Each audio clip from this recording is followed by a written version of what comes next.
Oke.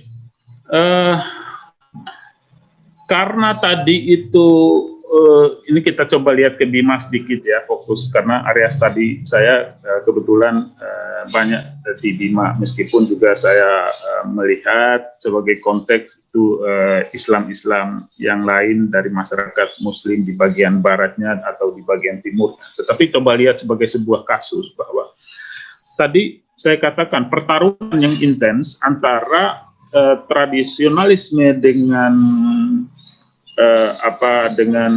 kaum reformis. Tradisionalis itu mereka yang mengapresiasi atau mewarisi sebagian dari tradisi-tradisi lama yang kemudian elemen-elemennya itu bisa direvitalisasi kembali, kemudian menjadi tradisi baru di dalam masyarakat Muslim yang baru tumbuh di dalam era kesultanan itu.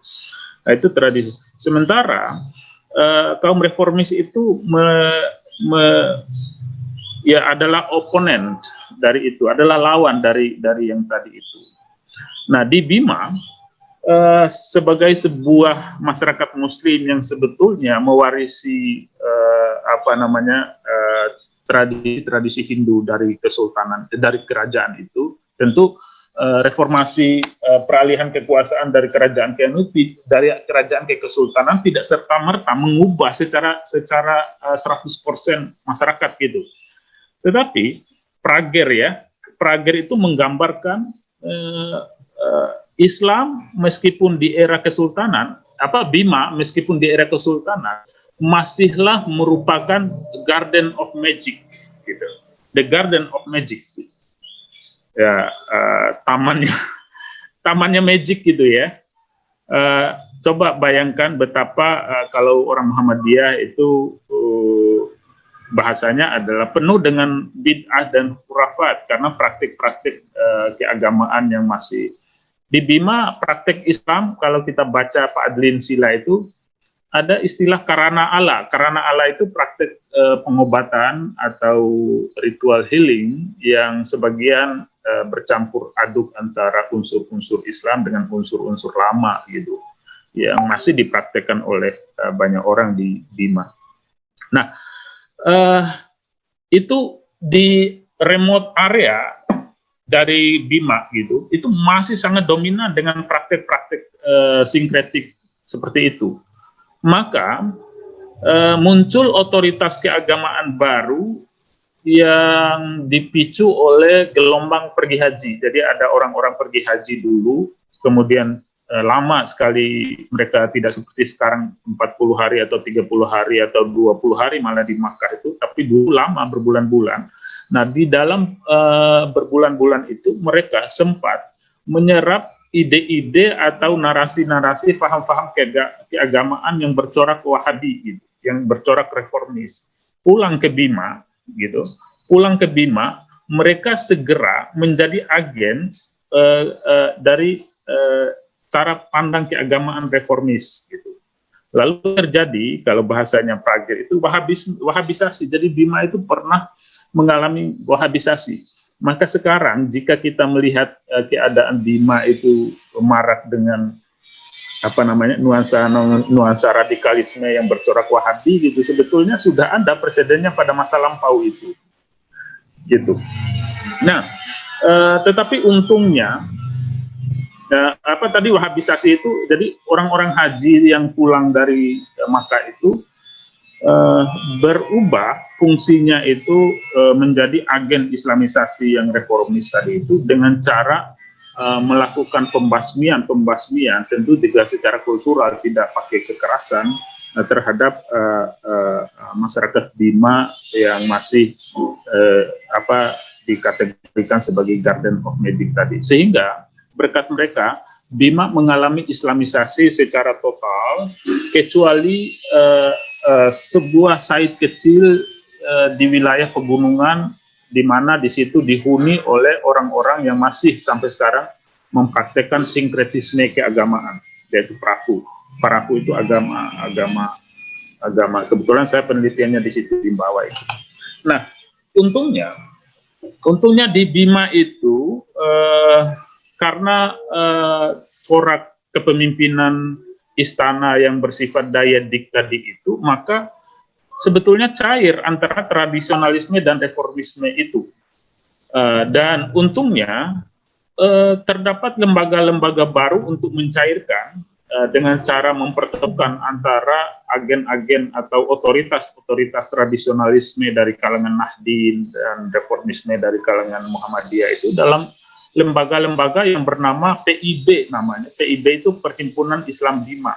Mereka bertemu di situ, kemudian berdialog untuk menghasilkan sebuah pandangan yang sama mengenai common enemy. Jadi bukan kita nih, ada musuh bersama kita ini. Gitu. Jadi tidak harus kita bentrok satu sama lain memperebutkan apa di sini gitu, tetapi kita punya common enemy yang kemudian menjadi menuntut kita untuk melahirkan cara baru di dalam agama di dalam ini. Nah, oleh karena itu maka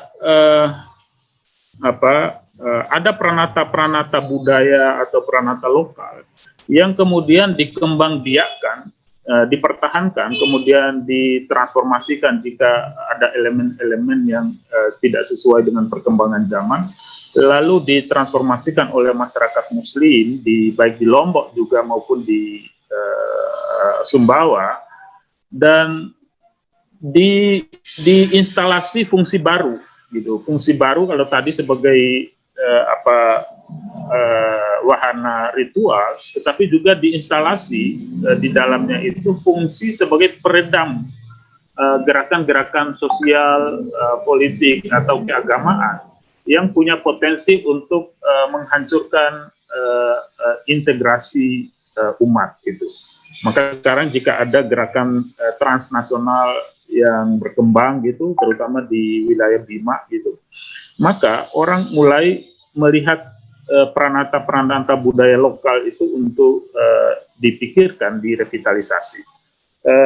Dilanjut dikit dengan, nah misalnya di Bima di sebelah kanan itu yang ada payung seperti payung itu tradisi Hantaku Apua namanya. Kalau di Bima, kalau di tradisi-tradisi yang berkembang di sini ini memang tradisi besar ya. Di antara tradisi besar itu yaitu tradisi yang terpusat pada figur Nabi Muhammad, terutama pada saat-saat atau perayaan tentang kelahiran Nabi. Maka di Lombok itu ada tradisi Maulid. Tradisi Maulid di Lombok itu dengan cara ngumpul gitu, begibung, Maulid gitu, makan-makan gitu ya, ada tabligh, ada ceramah agama, sosialisasi agama, juga ada penegasan identitas keagamaan, karena identitas keagamaan itu muncul di situ secara beragam di ruang publik. Maka karena dominasi itu di tengah-tengah itu ada makanan segala macam dan ada perangkat-perangkat, makanan sebagai perangkat harus 9 piring misalnya gitu, maka ada pelesetan Maulid itu menjadi mulutan, jadi berorientasi kepada makan gitu. Tetapi juga makna tradisi ini sebagai penguat, perekat integrasi umat itu juga masih penting. Tadi saya katakan bahwa friksi antara Islam waktu telu dengan Islam waktu lima yang dominan itu mereka dipertemukan oleh tradisi-tradisi Maulid. Kalau yang ini di gambar ini adalah yang dipraktekkan oleh Islam waktu lima. Kalau Islam waktu telu itu punya cara sendiri dengan kostum yang sedikit berbeda. Tetapi pada intinya mereka dipertemukan oleh tradisi yang sama dan menjadikan tradisi itu sebagai identitas bersama. Nah ini kalau di tengah itu yang di Pulau Sumbawa namanya Munid Adat gitu, Maulid juga dengan cara festival arak-arakan. Nah itu di Bima itu Hantaku Apua. Hantaku Apua ini orang Bima menamainya sebagai tradisi besar. Kalau ada di dalam perayaan agama-agama Islam itu hari besar keagamaan Islam, maka di Bima itu di samping Maulid itu merupakan perayaan hari besar agama Islam yang pertama di urutan pertama dari 3 perayaan agama itu yang besar. Ada 3 karawinae istilah. Tolu karawinae, tolu itu 3, karawi itu begawe atau perayaan, nae itu besar. Ada 3 di dalam tahunan itu, 1 tahun. Yang pertama adalah Hanta Uapua seperti di gambar itu, yang dipraktekkan pada setiap bulan Rabiul Awal bertepatan dengan peringatan Maulid Nabi. Ini dan kemudian yang lain adalah hari besar Idul Adha dan Idul Fitri.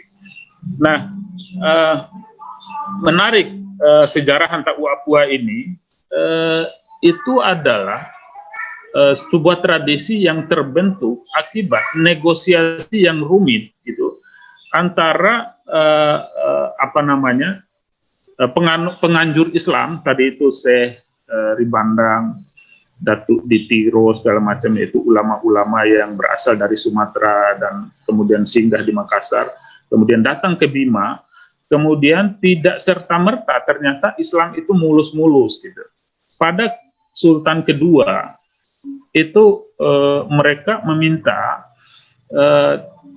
bahwa tradisi-tradisi Islam itu harus mulai ditanamkan di Bima. Pada awalnya Sultan kedua Abil Khair Sirajuddin itu terlihat acuh tak acuh dengan usulan-usulan dari itu, sehingga ya karena masih muda gitu, kemudian beliau itu dikatakan atau digambarkan sebagai sosok seniman gitu, sebagai sosok pendekar begitu, pendekar seniman tetapi juga alim gitu. Nah, sisi-sisi kependekaran dan keseniman ini lebih menonjol sehingga dia agak acuh dengan saran-saran dari para mubalik atau dai ini untuk instalasi tradisi baru ini tradisi baru dari Sulawesi. Di Sulawesi namanya ada tradisinya di Sulawesi. Lalu mereka ngambek itu, para ulama ngambek lalu menghabarkan kepada Sultan bahwa kalau begitu mereka akan pulang saja ke Sulawesi atau ke daerah asalnya, tidak mau lagi terlibat di dalam dakwah Islam. Nah, baru setelah itu dimarakkan, Sultan juga takut, akhirnya dimarakkan kegiatan ini sampai sekarang. Sampai sekarang maka orang Bima itu kalau ingin rame-rame gitu, ada festival-festival itu mereka langsung sebut Apua itu yaitu Hanta Sirih Pinang, perlambang sebagai hubungan yang intensif antara unsur-unsur Islam dengan unsur-unsur kekuasaan politik atau adat di istana. Terakhir saya kira, tadi saya gambarkan bahwa wilayah Nusa Tenggara itu adalah wilayah yang menjadi pertemuan tradisi-tradisi, termasuk tradisi-tradisi keagamaan. Orang India datang, orang Arab datang dari Hadrami, kemudian orang-orang Melayu, ulama-ulama Melayu dan Jawa juga datang ke situ. Jadi semua menanamkan corak-corak keberagamaan yang mereka miliki ke dalam masyarakat Muslim baru di Bima. Tetapi ada satu cara orang Bima itu, ini kita fokus Bima untuk kasus yang ini. Ada satu cara orang Bima untuk melokalisasi, untuk melokalkan, localizing gitu, untuk melokalkan pengetahuan-pengetahuan yang tadi datang dari berbagai aras. Lalu ada yang namanya Fitua. Fitua ini sebetulnya praktek sufisme di Bima gitu, atau wacana tentang pemahaman keagamaan yang bersifat sufistik ala Bima gitu. Sebetulnya Fitua ini adalah pengaruh dari berbagai macam aras sufisme, baik dari Persia. Persia itu sebenarnya Ibnu Arabi. Jadi Fitua ini sangat Ibnu Arabi gitu. nuansa pemikiran-pemikiran wahdatul wujudnya Ibnu Arabi itu begitu kental di situ. Tetapi Ibnu Arabi yang setelah ditransformasikan oleh sosok Fadlullah Burhanpuri di India. Nah, kita tahu Fadlullah Burhanpuri datang dengan martabat tujuhnya dalam sebuah buku dalam sebuah kitab Tuhfah Al-Mursala ila Ruhin Nabi gitu, kemudian diterjemahkan lagi oleh Hamzah Fansuri, kemudian lari ke Jawa, cara berpikir sufistik ini, kemudian sampai ke Bima, lalu Bima dengan Fitua.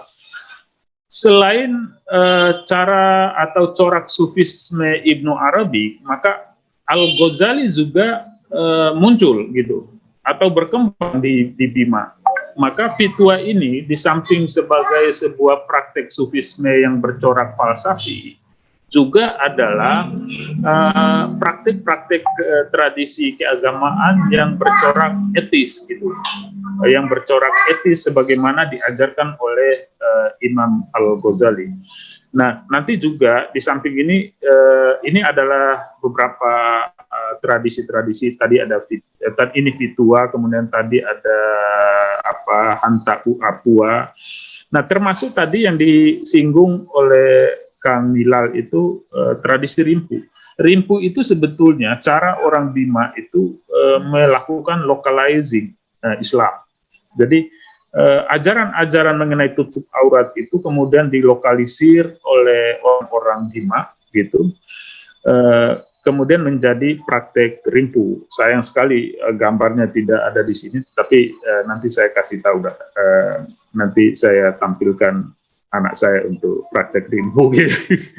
Nah, itu semua dari tadi saya ingin menggambarkan sebetulnya bahwa pada dasarnya praktik Islam, tradisi Islam, baik yang bisa dilihat dalam teks maupun konteks atau yang bisa diobservasi atau observe gitu, pada dasarnya adalah sangat-sangat plural dengan kondisi atau dengan setting masyarakat di Nusa Tenggara atau yang secara geografis memang berada pada jalur-jalur area kultur yang memungkinkan pertemuan tradisi-tradisi itu berlangsung. Tapi yang kedua yang harus kita catat adalah bahwa pergumulan antara tradisi-tradisi praktek Islam itu masih berlangsung, baik tentang tumbuh hidup matinya tradisi-tradisi itu maupun dialog-dialog tradisi-tradisi itu dengan tradisi-tradisi lain, tradisi-tradisi agama-agama lain maupun tradisi-tradisi masyarakat yang lain. Tentu masih banyak tradisi atau praktik-praktik yang bisa kita lihat ya, termasuk di dalam tradisi ritual daur hidup gitu, atau ritual daur hidup, siklus hidup itu banyak sekali diwarnai oleh unsur-unsur Islamnya sampai sekarang. Tentu juga unsur-unsur modernitas juga udah mulai masuk, sehingga sekarang diskusi tetua-tetua di masyarakat di sekitar sini adalah menggambarkan kegelisahan mereka tentang tergerusnya tradisi-tradisi Islam di tengah-tengah masyarakat. Tetapi ini harus kita terima sebagai sebuah bagian dari perkembangan. Saya kira itu pengantar diskusi dari saya yang panjang lebar, mohon